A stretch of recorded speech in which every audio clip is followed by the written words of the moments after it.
Hi, I'm Pastor Subi here. 2 Samuel chapter 6 is one of my favorite chapters in the Bible, and I'll tell you why.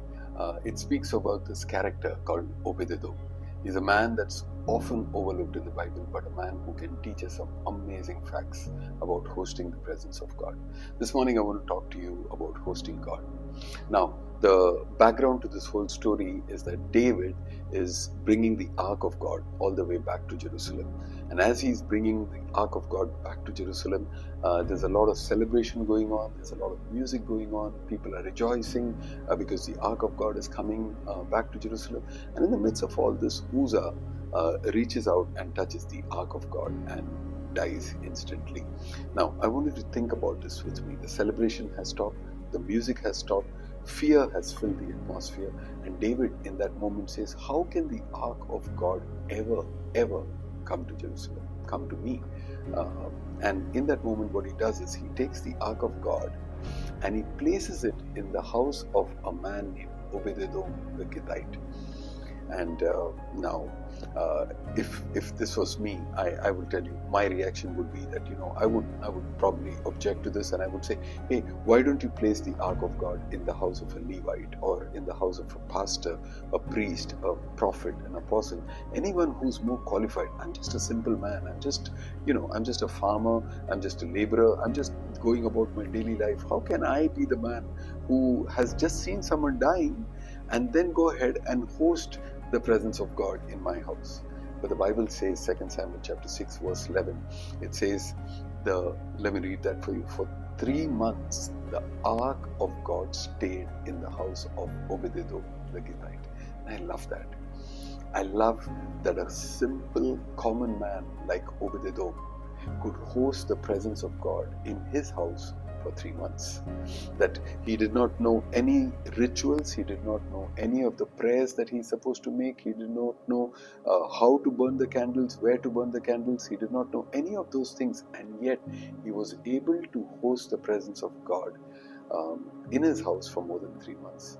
Beloved, the Bible goes on to say, the Lord blessed the house of Obed-Edom and all his household. It's not because the Ark of God was a lucky charm. It was not because there was some magic to this whole thing. It is simply because here was a man who had given himself totally to the presence of God. How would that look in your life and my life, beloved? That we would be a people whose entire existence would be about the presence of God. That I would be careful about what I read. I would be careful about the kind of stuff that I watch on TV, the kind of conversations I have with my neighbors when they come home. I would be careful about how I deal with my children or with my wife. Everything about my life would be centered around this one thing. The presence of God is in my house.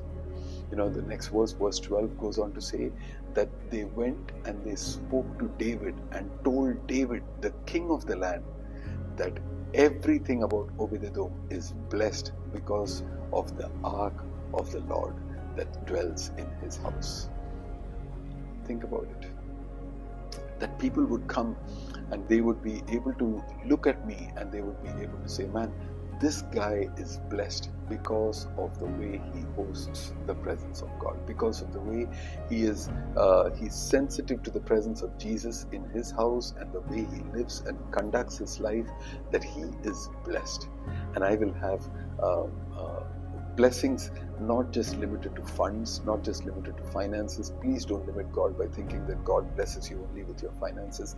There is greater blessings that you can have with God than just finances, beloved. And that is the blessings in the new covenant, which is, a revelation of God, which is, just understanding God, knowing his heart, intimacy with Jesus, a greater passion and a greater fire that burns within you just to be about the things of God. And I want to say, beloved, that you and I would be a people who would be so passionate about hosting God, that we would be a people who would be able to say, God, it's not the blessings that I'm chasing, it is the blesser himself that I'm chasing. Beloved, blessing is a natural outcome for anybody who is chasing the blesser. And so may you and I, may all of us be a people, a generation that is chasing God just like Obed-Edom did. God bless you.